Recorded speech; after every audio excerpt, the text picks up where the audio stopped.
a very random Friday edition of the Aaron Torres Sports Podcast. I'm your host, Aaron Torres. Hope everybody's doing well. Hope everybody is having a great day, and hope everybody has recovered from just a surreal, really about 36 hours, to do with the Kentucky coaching search.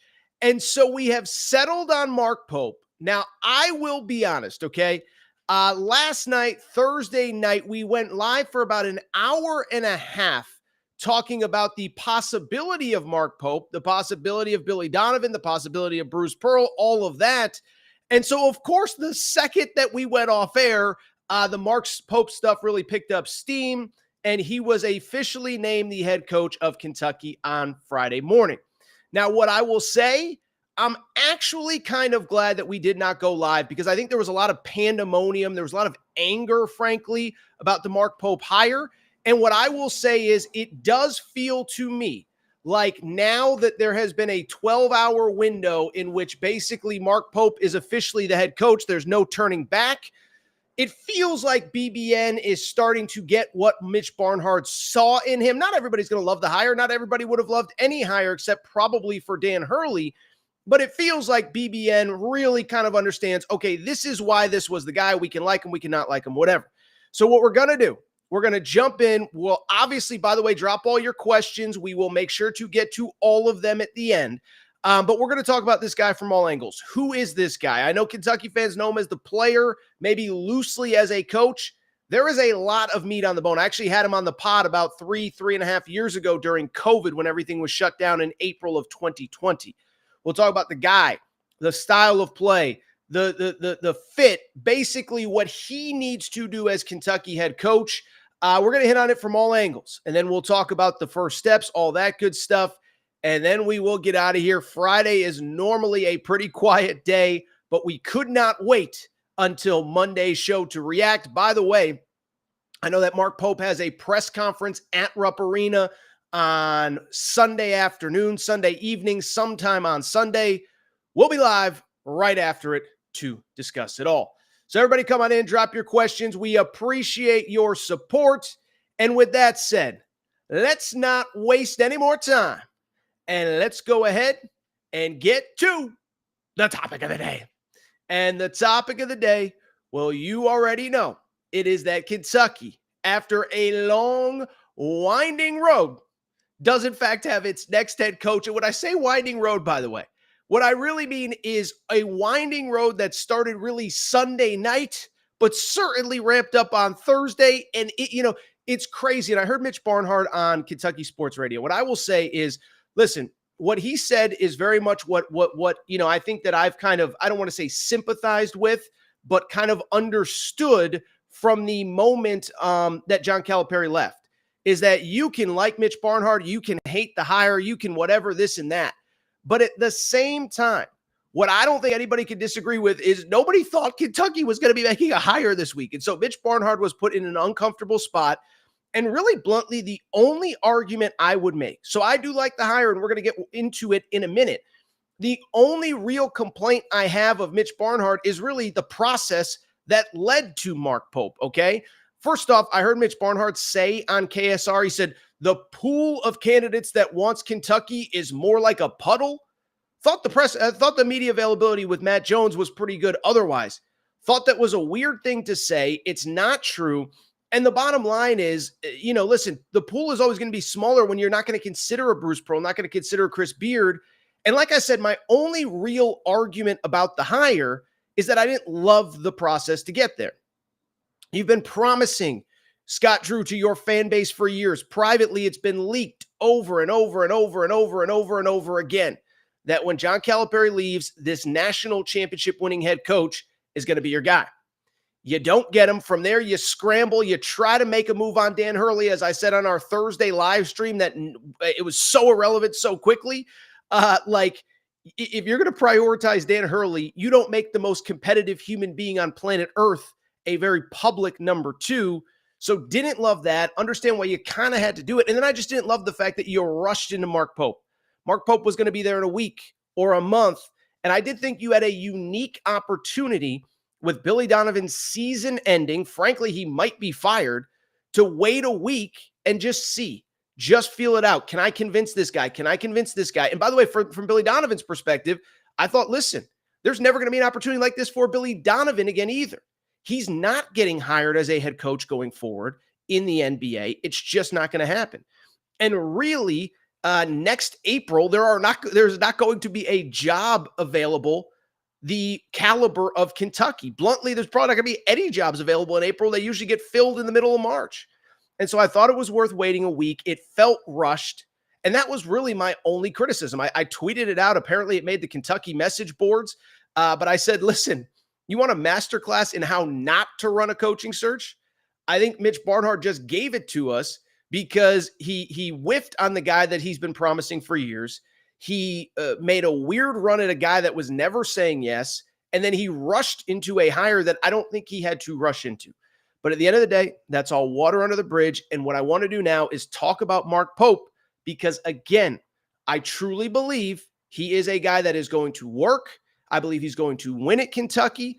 And I believe, bluntly, if you're a Kentucky fan listening right now, guess what?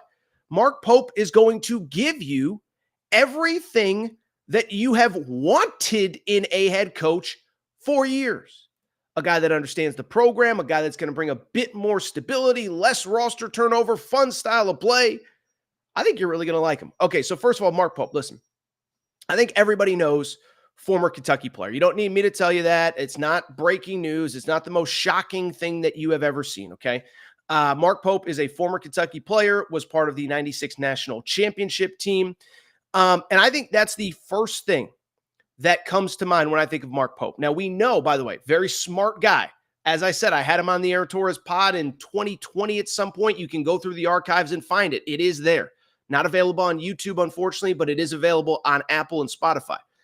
But I bring it up because a smart guy, remember, this guy went to medical school when he was coming out of college, decides to get into coaching. He had some great line about, I must be the dumbest doctor ever because I left medicine to go into coaching. But first off, the fact that he is a Kentucky guy. Now, listen, I don't think that Kentucky should only hire Kentucky guys. I hate that. It very rarely works. John Calipari wasn't a Kentucky guy. Rick Pitino wasn't a Kentucky guy, whatever. But I do think, first and foremost, I think he understands this fan base better than virtually anybody else that could have taken the job. Like, that was my biggest issue with Scott Drew. I don't think Scott Drew has ever at any point dealt with the criticism and, frankly, what's the right word? The fishbowl that is Kentucky. As we've discussed many times, every move you make is analyzed. Every piece of audio, every press conference you have, every answer is overanalyzed and discussed and talked about. Every recruit that you offer gets hit up by 20 recruiting writers that cover Kentucky trying to get a quote. It's different, but I think Mark Pope gets it. As a matter of fact, I'll tell you this, okay? I thought it was really interesting. I saw a couple people on Thursday night, basically, I don't want to say the Kentucky fans were trying to pull a, Greg Schiano type situation at Tennessee, but there was some real anger. And it was funny because I saw, a couple people ask, like, I wonder how Mark Pope is viewing this. And I think Greg Schiano freaked out and was like, I'm out. I hate to say it, Kentucky fans. I think that Mark Stoops kind of freaked out when he saw the reaction to A&M and said it's not worth it. You know what I think Mark Pope did when he saw that Kentucky fan reaction to his hire? He probably smiled and said, like, Kentucky, that's them right there, and listen, I don't think, again, being a Kentucky guy is not a prerequisite. Being a Kentucky guy, it should not be the number one thing on your resume. But I think he understands that fan base. He was probably laughing like, yeah, they're crazy. They probably hate my guts right now. Wait till they see me on the court come November. He knows the fans. He understands what it's about. It's funny, right? Like, me being a UConn guy, like I get how UConn fans are. I know how they're going to react to certain things. And I have no doubt that he knew what the reaction was going to be. And I don't think it scared him. I don't think it intimidated. And matter of fact, I think he probably chuckled at it. I think he probably laughed at it, thought it was funny, and had a good time. And so that's the first thing you need to know about Mark Pope. And the one thing I did say, because I as I said, I didn't love the process of how we got to Mark Pope, but I don't hate the hire. And the one thing I will say about Mark Pope, I did say on Thursday night, I said, Kentucky fans, just give it to the opening press conference. He's having the opening press conference at Rupp Arena. My understanding is fans will be allowed to come in. I think he is going to make you laugh. He's going to make you cry. He's going to make you do everything. That's the kind of personality he has. The only way I can describe him, frankly, is with the word that your old coach used to use all the time. I think he's a really swaggy dude. He walks in, he's confident. He's confident in who he is. He's confident in what he's about. And I think it's going to rub off on Kentucky fans. And I think pretty quickly you're going to be like, oh my God, this guy is more dynamic than I thought. This guy understands the responsibilities of this job better than I thought. And I think bluntly, you're going to come out of Sunday's press conference really impressed. By the way, I can't wait to hear from you because we will be going live Sunday afternoon, Sunday evening, right after that press conference or whenever the press conference happens, whatever. Now, in terms of the basketball, that's the stuff that you guys and girls have already spent all night up, probably watching more BYU highlights than you ever imagined, okay? And what I will say, I get it. I know the resume. I know the track record. I know that he has never won an NCAA tournament game, okay? First off, I would say that is a little bit misleading, and let me explain why. The 2020 BYU team was loaded, okay? That was a team, they played in the WCC tournament, but they were red hot to end the year. They played in the same league as Gonzaga. I believe that year they may have beaten Gonzaga the final week of the regular season. Let me go ahead and look it up. They certainly did. They beat Gonzaga on the final Saturday of the season. And that was a team that was good enough to go to a Sweet 16, to go to an Elite Eight, to potentially even go to a Final Four. And so I bring it up because I know that since then, there hasn't, he's never won a tournament game, okay? I get that. I also get that his best team wasn't allowed to play in the NCAA tournament. And so Kentucky fans, if you're going to argue the 2020 Kentucky team with Tyrese Maxey and Ashton Hagans and Nick Richards and all those guys would have won the tournament, Mark Pope's team was good enough to get to the Final Four. What I would also say, that school is really hard to recruit to. The Athletic actually did a great piece this year. If you have an Athletic subscription, go through the archives and find it. And basically it was on the challenges of winning at BYU in this era right now, in this moment. And so I believe that that is something that has to be weighed in. It can't just be, has this guy won a national championship? It can't just be, has that guy won a national championship? Part of it has to be what you did relative to the resources that were available to you.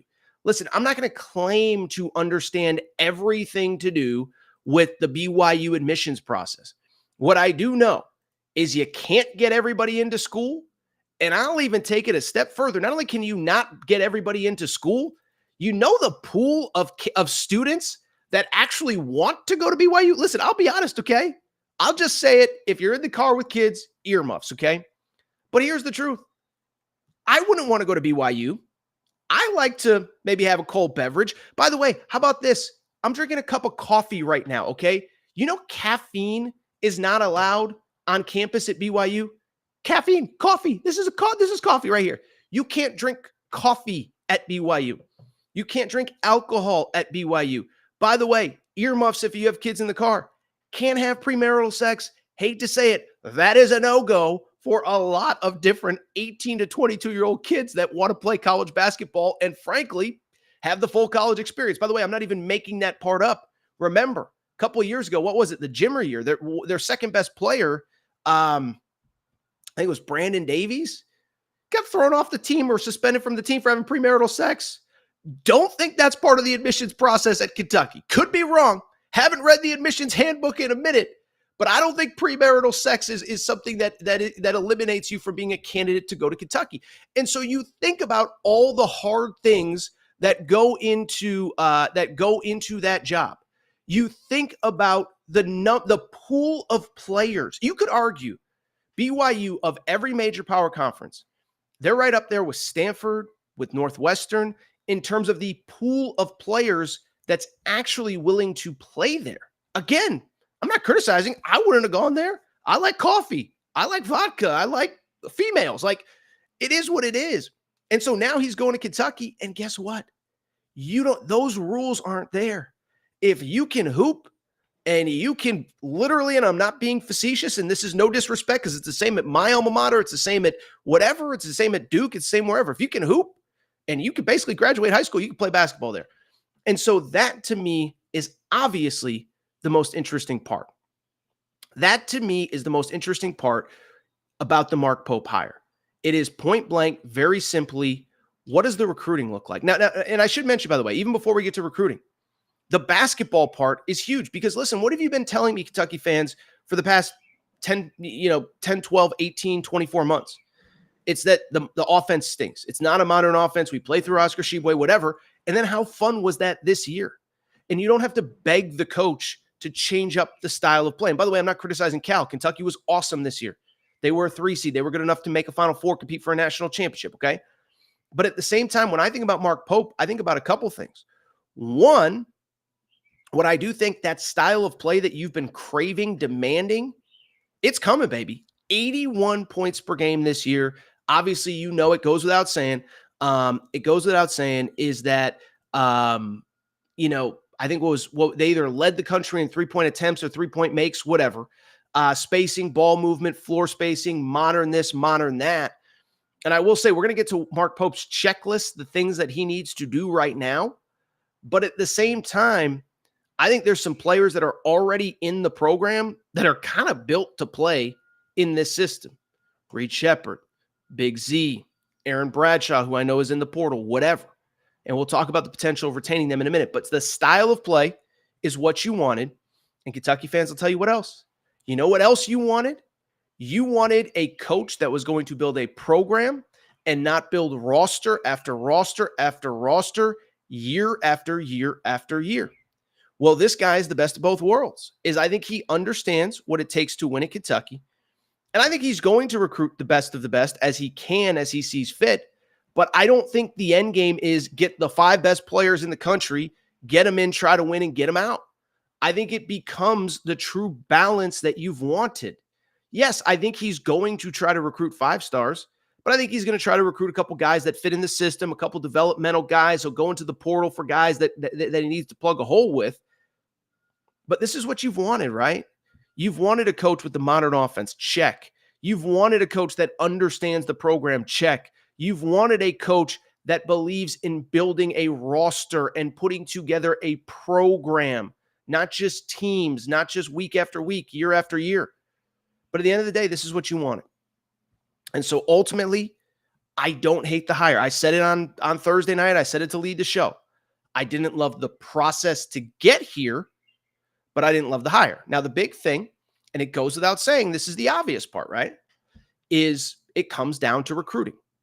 What kind of players can you get into the program? What kind of players can you retain? We'll go through the checklist in a minute. But at the end of the day, listen, I don't think you need 7 McDonald's All-Americans to win at the highest level. I know that John Calipari in his introductory press conference, he said, we're bringing in the best of the best, okay? And that was John Calipari's style. I don't think that's going to be Mark Pope's style, and that's okay. You have to get used to, and you have to be okay with the fact that it's not always just going to be the 7 best players on a 24/7 list or an on-3 list or a 5-star list or whatever. But that's okay. That's kind of what you wanted.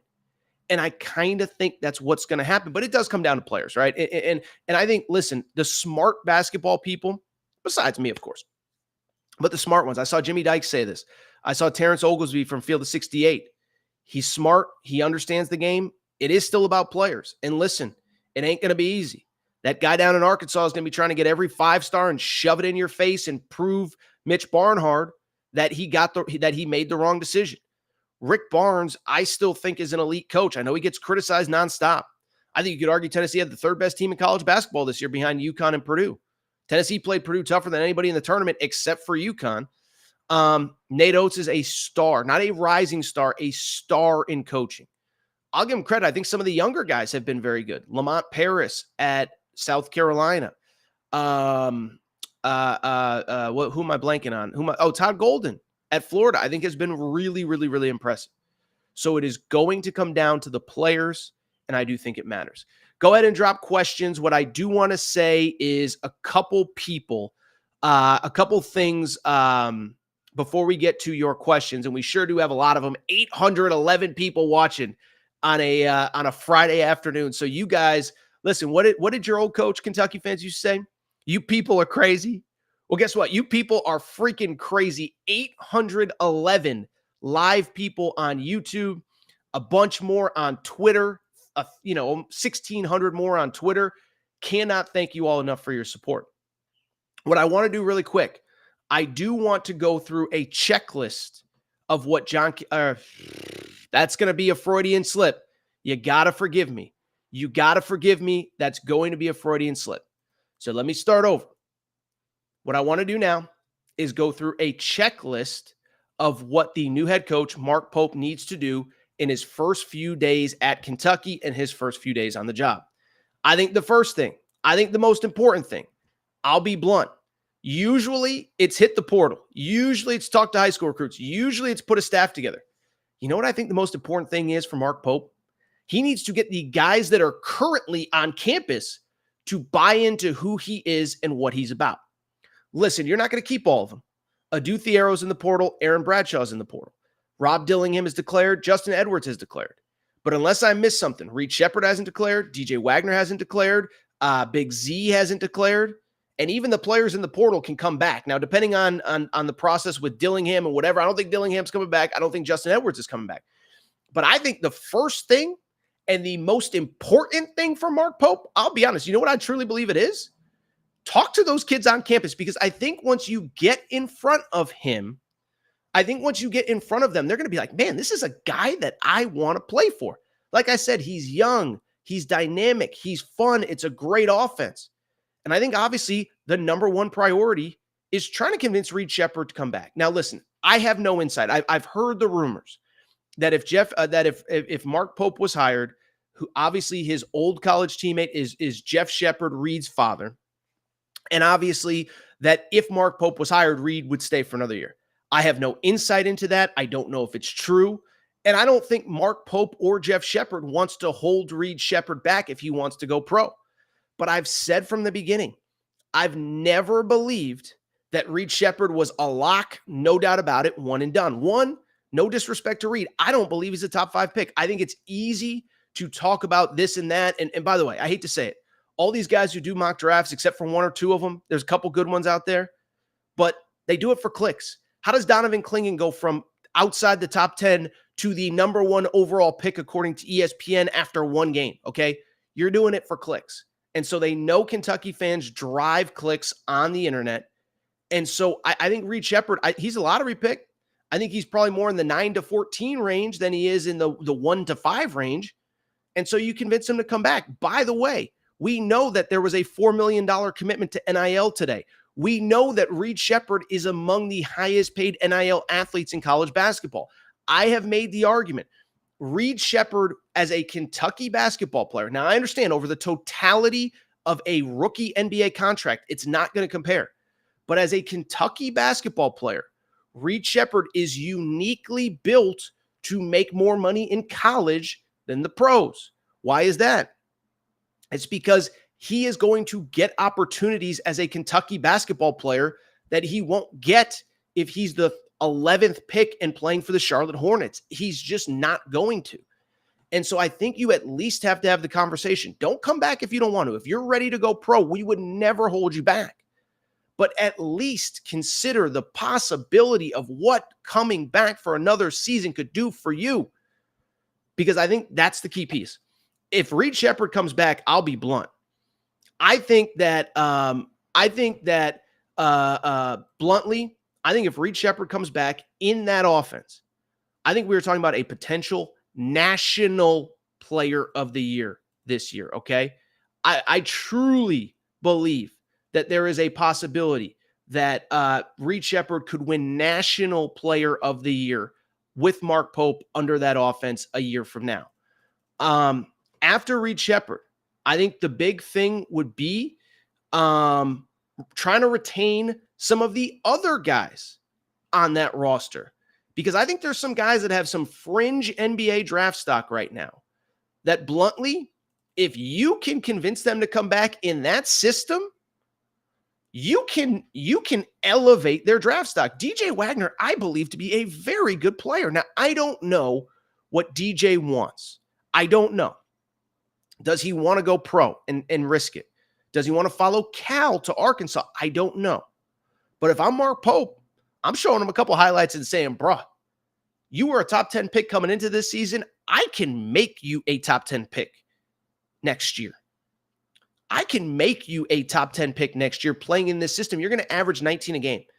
Kentucky fans, I need you to do me a favor. There's a player named Jackson Robinson, okay? Actually, randomly played at Arkansas, played at a bunch of places. I think he started at A&M, transferred to Arkansas, then he ended up at BYU.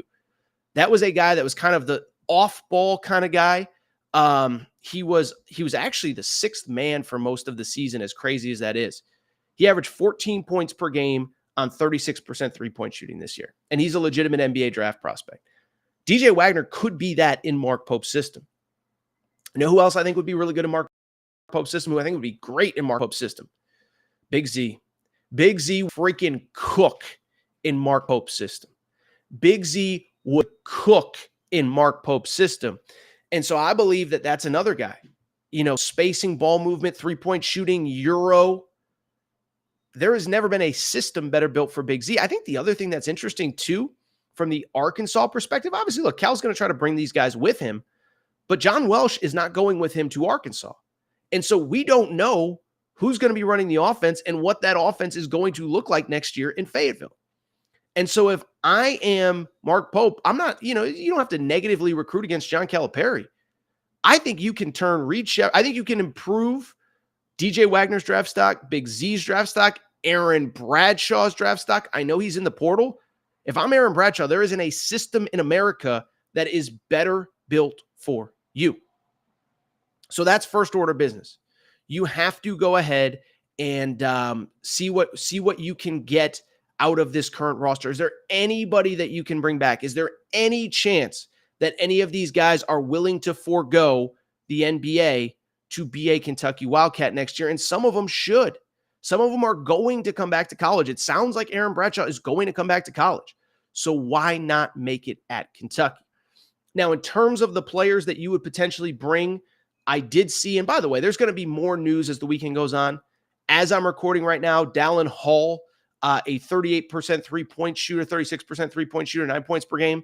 Listen, good enough to average 9 a game. Listen, let's be honest. So first of all, Dallin Hall just entered the transfer portal, okay? He's definitely a 6th, 7th type man. He's definitely not, if you build your program around him, it's not going to be good. But do I think he can get buckets in the SEC? I think he can get buckets in the SEC. And that'll be what's interesting is who comes with Mark Pope from BYU. BYU, unfortunately, and by the way, I don't know if there's any BYU fans in the chat. We ain't doing any follow-up BYU videos, okay? But I don't know who BYU's next head coach is going to be. Not a priority. But listen, some of the guys that they had on that team can play at Kentucky. It's not going to be sexy. It's not going to be the 5-star McDonald's All-American. But as I just said, Dallin Hall was a really good player at BYU. 36% three-point shooting, 9 points per game. I'm not saying he comes to Kentucky, but I'm saying it's interesting.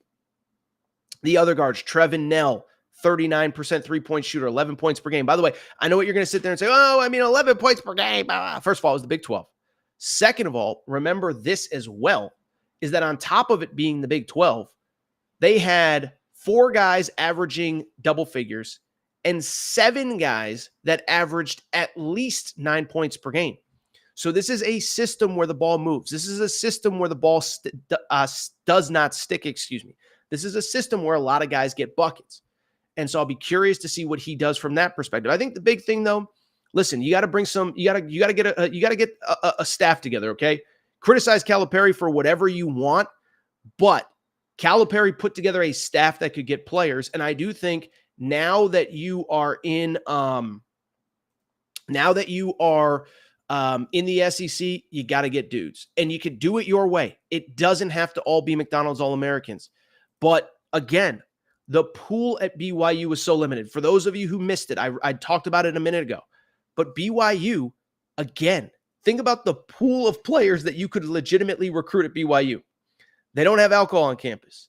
They don't allow caffeine on campus. I'm not kidding. I am not making that up. Caffeine is not allowed on campus. Goes without saying. Getting frisky with the ladies, listen, that's definitely, that gets you thrown out of school. So now that the pool is much wider, you do need a couple dogs. And I don't know who those guys are. I'm not going to claim. Obviously, I've been saying it all week. I had a pretty good feeling Orlando Antigua was going to go with John Calipari to Arkansas. Chin Coleman goes with them. But you got to get some of those big dogs that have those relationships that can go get the kids that you need to win at the highest level. Don't know who those guys are, but I think to me, those are the big steps. You have to meet with the current players. You have to try to convince some of, and listen, I think Mark Pope is new age enough where Mark Pope is not going to try to convince a player who is good enough to be a pro. Like, I don't think he's going to Rob Dillingham saying, you need to come back and play for me. Like, no, he's like, Rob, we wish you the best. Go be great. Go represent this university really well. But I do think Reed Sheppard is on the fence. I do think Big Z has options to weigh. I do think DJ Wagner has options to weigh. I think all of those guys, certainly Reed would put up bigger numbers. I don't know how much he could improve his draft stock, but I think DJ Wagner, Big Z, Aaron Bradshaw would all improve their draft stock if they were to stay. So that's what Mark Pope needs to do. We got over 1,000 people in our live chat. I'm going to go ahead and read some of your comments. First of all, Hilljack says, ragging on religion, brilliant. I'm not ragging on religion. I'm simply stating the limitations that Mark Pope had in recruiting. Thank you, Hilljack, for that comment. I think Mark Pope is an excellent choice, says Chris Wright. Never win a spelling bee either. Pope, did I spell Pope wrong? I don't know. Brian Kelly says Pope is a dope. Dallas says even Reed can't save Kentucky. Some of these comments, I can't be reading some of these comments. So I'm going to see if I can find any that might be appropriate. Let's see here. Trying to just get to a few. Okay, so Damani with probably the smartest comment in this chat. Exactly, Torres. I'm a Vandy fan, and even I can see Pope is going to build a team rather than an NBA factory. I agree with that. Listen, by the way, Kentucky fans, this is what you wanted. Every little element of what you wanted in a program is what Mark Pope is going to bring. You wanted a coach that puts the program before himself. You wanted a guy that's willing to bring in 2, 3, 4-year guys that aren't all McDonald's All-Americans. You wanted a guy with a new age offense. That's who Mark Pope is. I think it's going to work. It's not going to be easy. I'll be blunt. The SEC is really good right now. Arkansas is going to be good next year. Tennessee, they don't have players right now. All their players are in the portal except for Sakai Ziegler, but they're going to be good next year. Whoever. Florida is going to be good. Auburn's going to be good. But I think he can win. Ingri says, this is what we need. I agree. Nofke says the exact opposite. UK program is now dead. Barnhart just hired his last head coach. So I agree with that. And listen, I'll tell you this about Mitch Barnhart, okay? I was critical of him. I will readily admit that. But at the same time, one other thing that I will say is if I do not blame John Calipari, because what have I said about John Calipari for the last 6 weeks since the season ended, 5 weeks since the season ended? What I've said is Calipari went back to what he was comfortable with, which is the one and dones, the freshmen, the young players, and basically betting on upside. Well, I can't criticize Mitch Barnhart saying, this is my last hire. I have to do what I really believe in. Now, again, I personally would have interviewed Chris Beard. I personally would have interviewed Bruce Pearl. I personally would have waited for Billy Donovan. I still think you could have, but this is what Mitch was comfortable with. And so I can't totally criticize him for that fact. Reed Sheppard, pick number 1 through 7. We'll see. I mean, I don't think he's a top 5 pick. And I think if you're not a top 5 pick, I think there's at least a possibility you think you should come back. Let's go. Barnhart just hired his last head coach. We need somebody to build a program, not an NBA factory. Bingo. Anywhere in Texas I would go and is better than Texas. Whatever. I really need producer Matt. So Friday is producer Matt's day off, and he does a much better job He does a much better job funneling these questions than I do. Let's go through some other one. Reed is a Wildcat, not an NBA loser. Daryl brings up a good point. I mean, Mark Pope, the limitations at BYU. And Daryl says he coaches dudes that can't even drink Red Bull. Shaking my head. It's the truth. It's not a disrespect of religion or BYU. It just shows you the limitations of what he could do at BYU. The pool of players that you can get in, but that is even willing to consider you. Because here's the thing, like even a Stanford, even a Notre Dame, whoever does have real academic standards, if you're good enough to get into school there, you'll consider the school, right? So if you have the 4.0 GPA, you'll consider Stanford because you know what that degree will do. Well, BYU, you might be able to get into school, but are you really considering going there? Like I said, it's not a knock. I just would not have gone there as an undergraduate student. By the way, if you're not following our Torres on UK account, make sure to do so. We're going to have so much coverage, press conference, this, that, the other thing. There's going to be so much to discuss. There's going to be so much to discuss going forward, and I just cannot wait. By the way, it seems as though Dallin Hall is probably a player. I'm just getting some texts and DMs. Dallin Hall looks like a player that could potentially be coming with Mark Pope to Kentucky. And again, I think you got to be okay with it. They're not all going to be one and dones.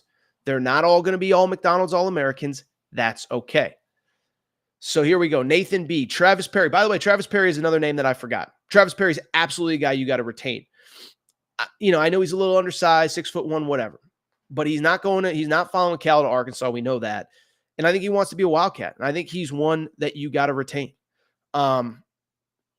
Ron says, what happens first? The ACC dissolves or Kentucky makes the NCAA tournament? No comment on that, but it's obviously, I think it'll be Kentucky. Listen, I'll say this. If you can retain Reed, you're going to be good next year. If you can retain Reed and DJ and Z, that's a heck of a core right there. That's all I'm going to say. Bot says, I feel bad for UK fans.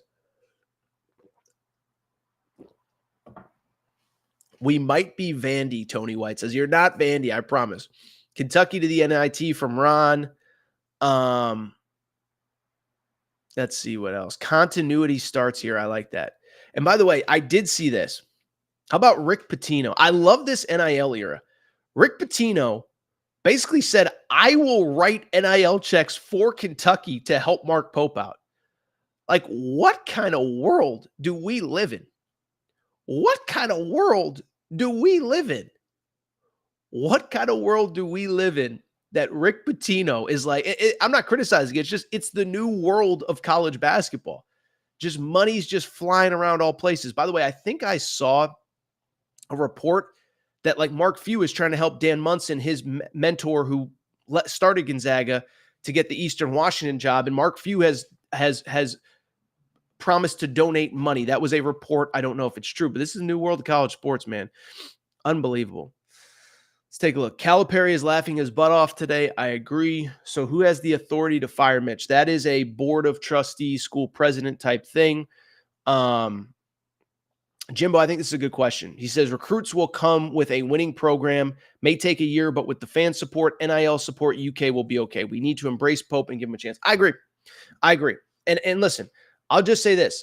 I don't think, again, it comes down to what do you want if you're a Kentucky fan out of your program? By the way, if you're listening now, we'll go back. The podcast will be available as soon as we get off air here, and this will be available as a live stream. I did about 40 minutes on the whole spiel of why I think it's going to work, but we're now in the Q&A portion of this, so I apologize.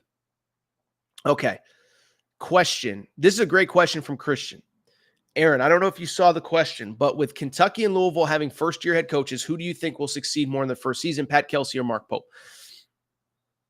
I think both are going to be good. I really do, because I think they're both young. I think you have to have a young guy in this era that's just willing to accept what this is. Not everybody's into NIL. Not everybody's into the portal. Not everybody's into where we are in college basketball. I think they're both going to embrace it. I think they're both going to be really good. And I don't know. I think we have a chance to be, I think both have a chance to be good.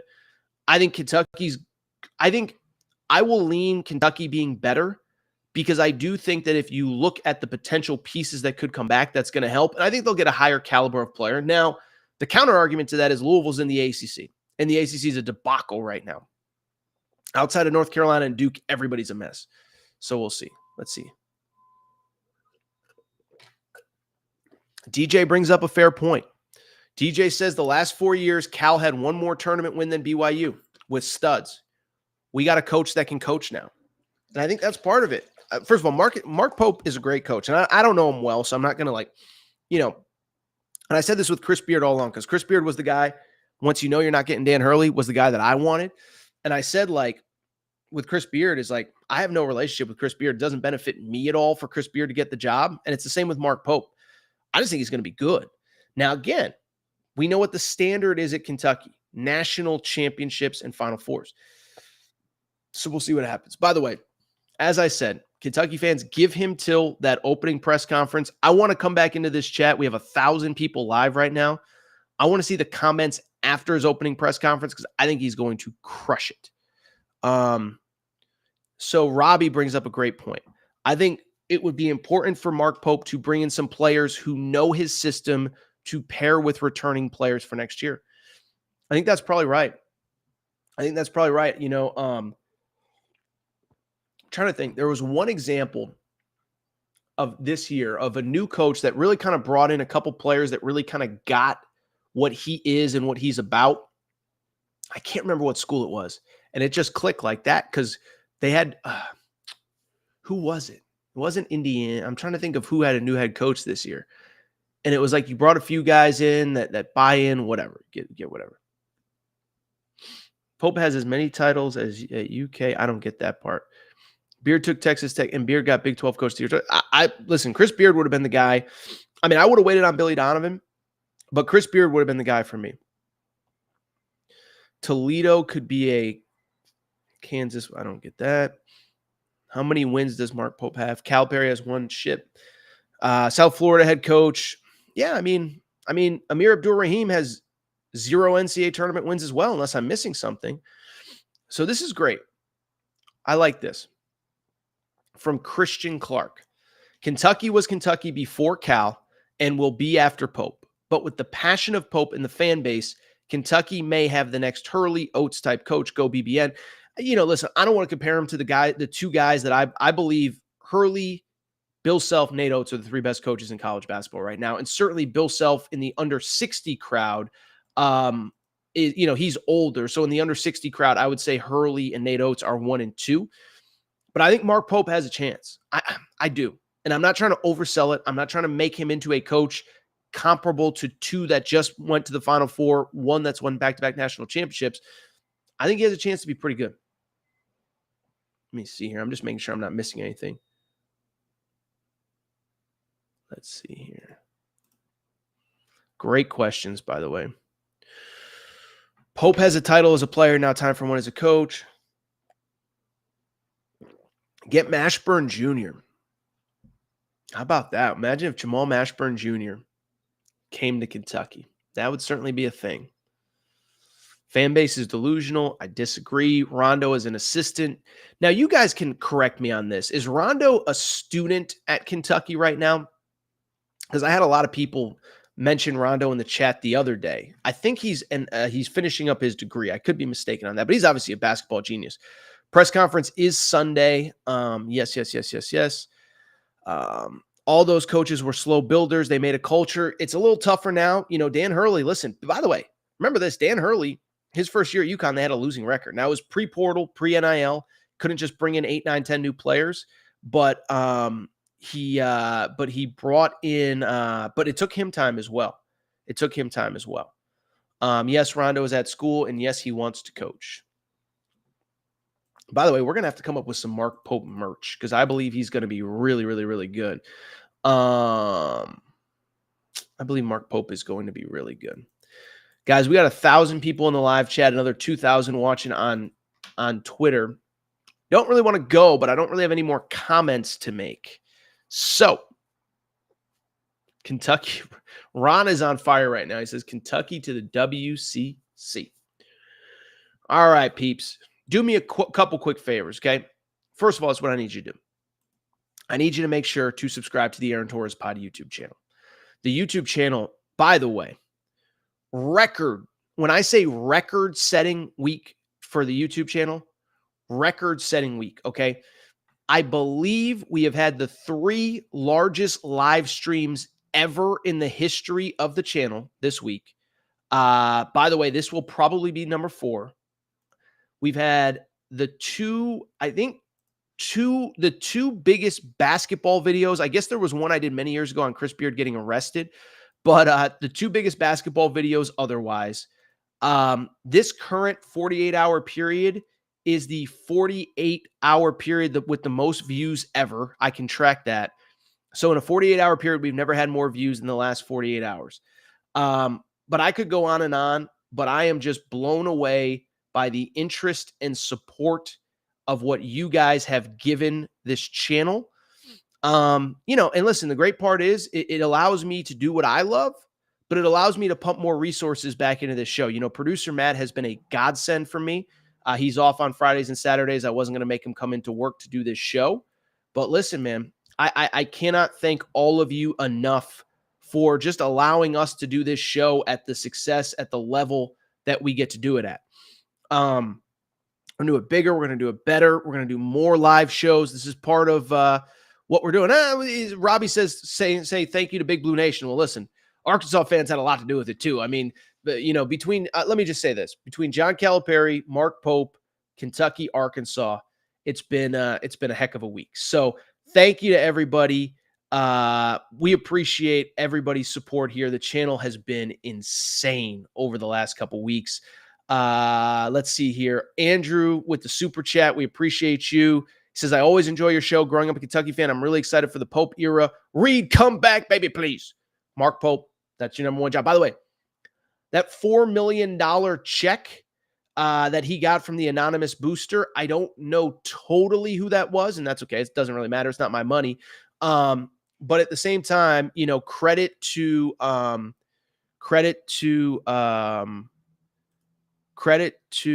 hold on one sec. Okay. Awesome. So anyway, credit to the booster, $4 million. I mean, I'm not saying that you should prioritize Reed Sheppard because he's got plenty of NIL money, but the money is not going to be the issue. And that's the other thing too. By the way, Cal is getting money at Arkansas that I don't know that Eric Musselman would have gotten. Eric Musselman is getting getting money at USC that I don't know Andy Enfield would have gotten. Andy Enfield is certainly getting money at SMU, and I do think the NIL money is going to flow in. And that's the one thing I'll say about BBN. You guys are going to help support this program in whatever way possible. It's why you guys are, best fan base in college basketball, certainly amongst them, whatever. Tell you what, appreciate everybody's support. By the way, the Loyal BBN Fan Show says thanks for all of those who have been supporting his show or her show. So the Loyal BBN Fan Show, make sure you're checking that one out as well. Tell you what, I think I'm going to get out of here. Appreciate everybody's support. How about that? 1,100 people at the Peak on a Friday afternoon. As John Calipari says, you people are crazy. We'll be back on Sunday, though. Aaron Torres Pod, Sunday night. I think the press conference is set for 4:30 Eastern time. So probably 6, 7 o'clock, we'll come back on, react to Mark Pope. Be curious if he has made any moves yet. I'll be curious if John Calipari has made any moves yet. It's going to be a busy weekend. And as I keep saying, keep saying, let me say this real quick, is that there's other shows, college hoop shows, whatever. They think that the season's over. They want to take a break. Kentucky has 11 new players that they need to get in on this roster. I don't know if it's 11, 10 or 11, whatever it ends up being. We're going to cover it all. Arkansas has 11 new players they need to bring in. We're going to cover it all. Mark Pope's going to put a staff together. Arkansas is going to put a staff together. And it's going to be fun. Time for me to go. Make sure you're following on social media at Aaron_Torres on Twitter, Aaron Torres Pod on Instagram, Aaron Torres Podcast Questions at gmail.com. Also, make sure you subscribe to the pod in case you miss something on YouTube. You can always catch up on the pod there, Apple, Spotify, wherever. Time for me to go. time for me to enjoy my Friday. I'm actually going to go out to lunch today with a Kentucky fan. We have a lot to catch up on. Hopefully, he gets to listen to this pod on the way up, so he knows where I stand on the Reed Shep or on the Mark Pope stuff. But shout out to Torrent Craig. Shout out to Rachel, who hates my voice. Shout out to JJ Reddick. You F-head, unblock me, bro. I'll be back Sunday night. Reaction to Mark Pope.